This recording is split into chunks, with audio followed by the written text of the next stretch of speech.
બોટાદ કડદાકાંડને લઈ મોટા સમાચાર। કડદાકાંડમાં આપ નેતા રાજુ કરપડા અને પ્રવીણ રામના જામીન મંજૂર થયા। 100 દિવસ બાદ આપ નેતાના જે જામીન છે તે આજે મંજૂર થયા। બંને નેતાઓ આજે જેલમાંથી બહાર આવશે।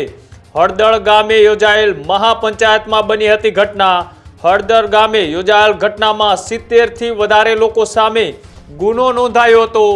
આપના નેતા પ્રવીણ રામ અને રાજુ કરપડાની આગેવાનીમાં જે મહાપંચાયતનું આયોજન હળદળ ગામ ખાતે કરવામાં આવ્યું હતું, તેમાં લઈ પોલીસ અને લોકો વચ્ચે લાઠીચાર્જ અને પથ્થરમારો થયો હતો। 85 લોકો સામે પોલીસ ફરિયાદ છે તે દાખલ થઈ હતી।